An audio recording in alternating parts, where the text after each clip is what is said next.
Hello, guys, and welcome back to another True Crime Tuesday episode here on Spill the Tea with B&T. I'm your host, Brooke. And I'm your host, Tori. I can never fucking do that right. So we just want to say that today's episode does have not really even that graphic content, just a bunch of bullshit. So on the night of June 15th, 2013, a truly series of unfortunate events occurred. It began at the home of Eric and Holly Boyles. Their daughter Shelby, who was 21 at the time, was home during a break from nursing school. They enjoyed dinner together and sat on the couch to watch a movie as a family. Just down the street was a high school graduation party hosted by Kevin and Alicia McConnell for a family friend, Evan Jennings. It was described by the partygoers as a fun and memorable night, and when the party ended, Pastor Brian Jennings, the father of the boy who the party was for, Evan, loaded his pickup truck with tables and chairs that were borrowed from his church. At 11 p.m., the Boyles movie was interrupted by some noises outside. The family all walked outside to see a wrecked Mercury Mountaineer and a shaken driver. 24-year-old Brianna Mitchell was driving home from a catering job, and her car spun out and smashed into a car across the street from the Boyles. Shelby lent Brianne her phone to call her mother for help. The McConnells, the ones who had thrown the party, told their son Lucas and his friend Isaiah that they could ride with the pastor to return the chairs back to the church. So we know there's a lot of people involved in this already, so we're going to clarify really quick. So we have the Boyles, who were home, and then Brianna, who crashed outside their house. Then we have Pastor Brian Jennings and Lucas McConnell and his friend Isaiah, all headed to the church to return the chairs. So the pastor and the boys pulled up to Brianna's wrecked car, so they were now all at the Boyles. So the pastor had the boys stay in the car while he joined the Boyles in helping. Eric Boyle went back into the house, and at that moment, a truck came flying down the road, plowed into Brianna's already wrecked car, hit Shelby and Holly Boyle, Pastor Jennings, and Brianna Mitchell. It then crashed into Pastor Jennings' car with the two young boys still inside of it and pushed it across the road. Eric Boyle said he ran outside after hearing the loud bangs and saw what he described as cars, body, and debris everywhere. He went searching for his family, and he came upon Holly first. He said, "Once I found Holly, I knew that she was gone. Then it was a matter of, okay, where is Shelby?" He found Shelby 20 feet down the road, her body thrown up against a fence. So Kevin and Alicia McConnell came up on the scene when they saw the chairs in the back of the smashed pickup truck. They knew it was Pastor Jennings' car. Moments later, Pastor Jennings' wife and son also came up on the scene. They searched for him and eventually found him lying in a ditch. Kevin started CPR on the pastor, but he was unsuccessful. So his son and his friend were actually still in the car where Pastor Jennings had left them. The driver of the truck that plowed into all of these people was named Ethan Couch. He was found about a quarter mile away from the wreck. Two people driving spotted Ethan passed out on the side of the road. Okay, so, we have a lot of people right now who are involved in this wreck, and now we have Ethan, who is the person responsible for this. So you're wondering, how did this even happen? Well, earlier that night, Ethan and several of his friends were out at a local Walmart. They stole a bunch of cases of beer and then left. And then they all went back to Ethan's house and started drinking mass amounts of alcohol. And then Ethan, who was drunk now, and 16, stole his dad's truck and took it on a joyride with 8 passengers piled in it, 6 of them in the bed of the truck. And then he started playing chicken with cars going in and out 70 miles per hour on a residential road. We're going to insert some news coverage from this.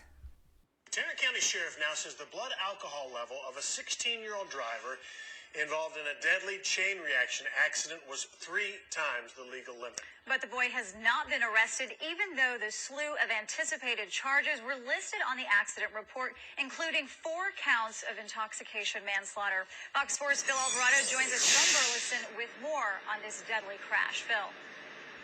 Well, Natalie, the Tarrant County Sheriff today released his report on the cause of that accident, and what he tells us is that there was a tremendous amount of alcohol involved. He says that the teenagers in that truck that he says caused the crash apparently drove around that night looking to buy alcohol, and when they couldn't, they came to this Walmart and stole beer. And again, the sheriff says that that teenage driver of the truck has not been arrested. The results from the accident investigation are stunning. Tarrant County Sheriff D. Anderson says the 16-year-old driver of the red Ford pickup that hit and killed 4 people was drunk. Came back with a blood alcohol content of 0.24, 3 times the legal limit in Texas. The sheriff says the night of the crash, they used a warrant to take a blood alcohol test from the driver, Ethan Anthony Couch, seen here on Facebook. Anderson says the Ford truck was carrying 8 teenagers, including 2 in the pickup bed. The sheriff says they know where the teens got some of the alcohol that night. Had gone to a convenience store to try to buy alcohol and were turned down. Investigators believe the teens in the Ford truck then drove to the Walmart in Burleson where they stole beer. We subsequently went to the Walmart in Burleson and found a surveillance video of people from the truck going in and stealing 2 cases of beer. The sheriff believes at least some of the teens in the Ford truck had alcohol before the beer theft. That they were drinking earlier and they probably were either short or running out and went to restock. That's my belief when they made the Walmart run, because it's just a little more than an hour from the time they were at Walmart till the time the crash occurred. So they couldn't have gotten that intoxicated in an hour, is my belief. Investigators also found the Ford truck had reached a speed of 68 to 70 miles per hour in only a quarter of a mile when it crashed on a 2-lane county road. Anderson says the Ford truck clipped a disabled SUV on the side of the road. It belonged to 24-year-old Brianna Mitchell. Youth pastor 41-year-old Brian Jennings had stopped to help. 52-year-old Holly Boyles and her 21-year-old daughter Shelby Boyles, seen here on Facebook, had come out of their home to help. All 4 were struck and killed. The Tarrant County DA says he can't talk about his part of the investigation, saying he can't speculate on when and what charges will be filed. The TABC is also investigating where the teens got alcohol before the stolen cases of beer. And so for the district attorney's part in this, apparently there will be charges filed. It's just a matter of when and what those charges will be. The sheriff says that the teens had left a house about a quarter mile from the accident scene when the crash occurred. Steve? All right, Phil, when there's a situation like this and the people who are suspected of drinking and driving leave a business or a bar, there's usually ramifications. Let's talk about that house you just mentioned. Do we know who was in charge? Were there adults there when all this was happening? Well, according to the sheriff, he says that there was no adult supervision. There was nobody there, no adults. Apparently, he says that they believe that the house belongs to the family of one of the teens that was in the truck.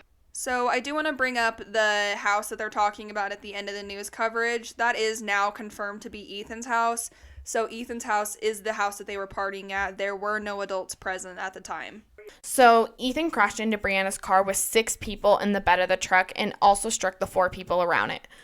All 4 people, Shelby Boyle, Holly Boyle, Brianna Mitchell, and Brian Jennings, all died. Another boy, Sergio Molina, was one of the teens in Ethan's truck bed. He was thrown out during the crash and can no longer speak or move due to the severe brain damage that he has suffered. So due to the damage Ethan caused multiple families, he faced charges of intoxication, manslaughter, and intoxication assault, which I didn't know was a thing, but apparently it's just what it sounds like. Manslaughter because you were intoxicated and assault because you were intoxicated. And then his lawyer pulled out the craziest defense right out of his ass called Affluenza. So if you're like me, you might be asking, what is affluenza? No, it's not a flu, it's not a sickness. It is described as a psychological malady supposedly known affecting wealthy young people, symptoms of which include lack of motivations, feeling or guilt, and a sense of isolation. So basically being so rich and spoiled that you don't know what consequences are at all. So he used this affluenza defense, and you're probably like, bullshit, right? No one's gonna buy into that. And they said he just needed some rehabilitation, not a harsh punishment for killing 4 people and leaving someone permanently paralyzed with brain damage. And even a psychologist testified that this would be the best option. A certified doctor testified that this kid was so spoiled he couldn't face criminal action. Like, yeah, let's tell this kid who doesn't know consequences that there are no consequences. So the affluenza defense worked, and Ethan went to a very nice rehab that cost $1,170 a month. He had a 10-year probation alongside with his rehab stay. Keep in mind, prosecutors were seeking 20 years and he got 10. Not 10 years in jail, 10 years probation. Well, Ethan pushed his luck once again, breaking his probation. The rules were that he was not allowed to have alcohol or drugs in his system at all, and Affluenza Ethan was videotaped playing beer pong, and he wasn't just on parole, but he wasn't even 21. He was only 18. So they sent a warrant out for his arrest for violating parole. So when Ethan caught wind of this, his mother Tanya took him, dyed his hair, and hid him in Mexico. Then authorities obviously caught up with them a month later because it was just some dumb kid and his dumb mom fleeing to Mexico. And that's when Ethan finally served his sentence. Well, I guess you could say served a sentence because it was only 2 years. So a man who, in my opinion, should serve life only served 2 years. And that was only because he messed up again. And then he was arrested again this year, 2020, for having THC in his system, and he only served a day for that. He was released the next day for breaking his parole for the second time. At the end of the day, Ethan killed 4 people, injured 9, including the permanent brain damage to one of his passengers. Ethan has been shown over and over and over again how his affluenza will get him out of trouble. So you have this kid who was spoiled, he lived such a rich life, and it's not like his parents didn't love him, they totally forgot about him. Like, his mom fucking babied him. His mom held his hand through everything and kissed his ass, and he went, stole beer, stole his dad's truck, loaded a bunch of kids in it, and then killed people. And the fact that he has only served 2 years and some change for breaking his parole, and that's the craziest part to me, is that he was let out on parole and got to go to this nice fancy rehab. Like, it just amazes me that you're gonna take a kid and say, yeah, he doesn't know right or wrong because, you know, he's so privileged, so we're gonna show him that privilege gets him out of jail and makes him not have to serve anything. And he affected so many lives. Like, if you think about it, the Boyles, Eric Boyle lost his daughter and his wife. The Pastor Jennings, he's dead. He left kids behind. He left his wife behind. Brianna Mitchell, who was just 24, also dead. And it's just so crazy. And this young kid who was just a teen, permanently paralyzed, can't even speak because of this kid. And he didn't serve anywhere near the amount of time he should have. There are people who are currently in jail serving way longer sentences for things like possession of marijuana or drug charges that they've never killed anyone. They have never killed anyone, let alone killing 4 people and causing severe damage to 9 others and then continuing to break parole. Like, that doesn't make any sense to me. And if that doesn't show you what money or wealth will do, I don't know what will, because I don't know anyone else that would get, sentenced to a probation, continue to break his probation not once, but twice, and serve a day in jail. A day. 24 hours he served in jail for killing 4 different people. And Brooke, this guy is literally our age. He was born the same year as us. He's, I think, a month older than you and like barely a month and a half older than me. He's the same age as us, and he's already killed 4 people, broken his probation twice. Like, what the fuck is going on? And his mom just abling him, being like, oh yeah, Ethan, let me just take you to fucking Mexico and hide you. Like, you are the reason that he is the way he is. And I hope she's fully aware of that. Like, my mom would fucking never. If I killed and took away somebody's family, multiple members of different families, like, my mom would never just say, yeah, let's dye your hair and take you to Mexico. Like, the fact that that's even fucking allowed and he's still allowed to be out walking around after killing that many people, like, I think, it's not like he went and he sliced them up, whatever, but still, he killed 4 people. No matter how he did it, he killed 4 people. And it wasn't even an accident. He was drunk going 70 miles an hour, playing chicken with fucking cars. It's not like he slid off the road in some ice. No, he had terrible intentions, and it was just really him fucking up one after the other, after the other, after the other, and he needs to know that there's consequences for that, and he doesn't, obviously. I do want to mention something that I think if you are like us, you will enjoy, and that is the fact that Tanya, Ethan's mom, did get arrested for smuggling him to Mexico, as she should.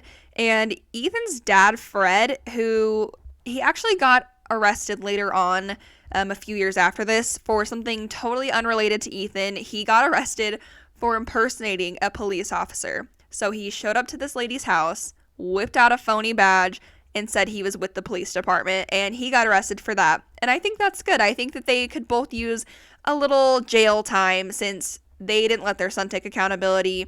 Maybe they should learn some accountability. And I think one of the most, like, irritating parts of this all is, you know, when Tori and I were very first discussing this case, I said, you know who this sounds a lot alike? And she said, who? And I said, Brock fucking Turner, because he's privileged. He, you know, they're like, well, he didn't know any better. How do you not know that it's wrong to take a truck that isn't yours and load 9 passengers in it and continue to drive drunk, driving 70 in a residential area, which, keep in mind, most residential areas are 25 miles per hour. I just got a speeding ticket for going 5 over the speed limit. And I didn't tell the cop when he pulled me over, listen, I'm so privileged that I didn't think the speed limit applied to me. Like, we've got to stop telling people that because you're privileged, you can do whatever the fuck you want, because that's why we have a lot of these problems is people are like, well, he's privileged, you know, this, and that. He has continued to break probation. He has, you know, torn multiple people's lives apart, and he will never face any consequences for his actions. And, like, I can't even imagine. So I don't know if you guys noticed in the story that, you know, when they found Ethan after the accident, he was, like, out of it, whatever, disoriented, and he was telling him, like, oh, I can get you out of this. So they're thinking, like, you know, looking back on it, he was totally aware of the privilege he had. He's like, oh, I can get you out of this. Like, oh, it's okay, I got you, man, you know? And that's so fucking crazy to me that even disoriented, he was like, no, I got you. No, don't worry, I've got this covered. Nobody's gonna fucking punish me because I don't know what punishments are. And it's so crazy to me, like, how many people were affected by this and, like, the loss that was suffered. And it's not even, like, the loss that was just suffered from losing a loved one. Eric had to go search for his wife and daughter, who were both dead. And then Pastor Jennings' wife and son came up and saw his dead body while his family friend had to do CPR on him. Like, it's not like they were just dead, you know, their whole families had to see them. The only person whose family didn't have to see them dead was Brianna Mitchell's family, luckily, but even then, it's just so crazy to think, like, seeing all this carnage and all of these teenage kids probably strung everywhere because of one kid deciding to be so stupid and so selfish to drink and drive and go speed and play chicken and just do dumb shit that you shouldn't be doing at 16, and then go and be like, it's fine, I'm just gonna go party. Who the fuck is partying with this kid? I want to talk to you. If you're hanging out with Ethan Couch and you're drinking with him and doing drugs and shit after knowing what the fuck he did, because I know you know what the fuck he did, then you're a piece of shit too. Well, and you think about it too, about, you know, the horrible, you know, we talked about the horrible loss that this family has taken, but what about each time Ethan fucks up and they see him get away with a slap on the wrist? Like, these people's families cannot be replaced. That brain damage that person suffered cannot be reversed. These are things that these people have to live with for the rest of their lives, while Ethan is just like, I'll just call my mommy and she'll fucking figure it out. And how many times does this motherfucker have to break parole before people are going to be like, okay, so obviously he is now aware of his privilege. He knows what is right and wrong, and he's still continuing to do it. Like, is there a 3-strike system? How many more times is he going to get away with doing whatever the fuck he wants? Oh yeah, and the only reason that he served his 2 years the first time he broke it was because the families were like, okay, what the fuck? Like, he didn't serve any time in jail at all for killing these people. And they finally were like, we've had enough, you know, like, we are sick and tired of this. You need to do something. So he was only in jail while they were trying to work that out. And that's the only reason, is because they were like, okay, you know, we already screwed you guys over enough. Here, we'll give him 2 years. And then the next time around, gave him a day for the second time. Isn't this supposed to get worse the more you break the rules? I mean, I'm not a lawyer or a judge, but, like, that doesn't make any fucking sense to me. No, and like I said, like, how disappointing is that they had to fight for that? They had to say, no, this isn't fair. Like, the justice system is supposed to bring justice, like, in the fucking name of it. And they're just saying, well, we're going to continue to just kind of, I don't know if his mom's, like, paying them off. I don't know what's fucking happening that he's getting away with the sentencing that he's getting away with. Well, and I just want to mention that, so Ethan's mom and dad got divorced, after all of this, basically because he was so babied by her that his dad was even like, okay, what the fuck? Like, her taking him and running away to Mexico, he was like, all right, I gotta wash my hands of these fucking lunatics, which, I mean, good on him, but still, I would go in there and I would say, you know what, you need to learn. Because if you're the people that made him so privileged the way he is now, so privileged that he doesn't have consequences, you need to take a lesson and say, wow, that was obviously a stupid fucking mistake. We need to take responsibility as the people that gave him this privilege and gave him the idea that there is no consequences and that he can do whatever the fuck he wants to do. You need to take responsibility for that as his mom, as his dad, as the people who made your bed, lie in it. And think about, this is just the things that he's been caught with because he was found incoherent on the side of the road. I mean, think about maybe what has he done that he hasn't been caught with? Like, has his mom been giving him alcohol? Like, she's going and fucking buying him booze at the liquor store? Or, what did he do in high school? Like, you think about the things like that. Okay, what is this motherfucker doing that he hasn't been caught with? And like I said, how many more times does he need to be caught before someone gives a fuck? Like, I don't understand that. In my opinion, Ethan deserved life in prison, and some of you may say that's harsh, but like I said, he knowingly not only took this truck, but piled his friends in illegally, then drank, and then decided to go 70 miles an hour. And so, I mean, it's one thing to make one mistake, but to make that many mistakes, I think you, at that point, you made your bed. Like I said, you made your bed, lie in it, and I think Ethan deserves life, and that's my full opinion, and that's what I think, and honestly, the fact that he's not in jail right now disgusts me. We'll go ahead and list another link on our social medias for you guys to vote on. Do you think Ethan deserves life in prison? Do you think we're being harsh? Or do you think that the justice system is just unfortunately failing more people? All right, guys, and with that, we're going to end this episode. Let us know what you think. It's a very irritating case, honestly. And like I said, he's the same age as me and Brooke, and me and Brooke are living our whole ass lives, getting married, living, and Ethan is serving probation for fucking killing people. So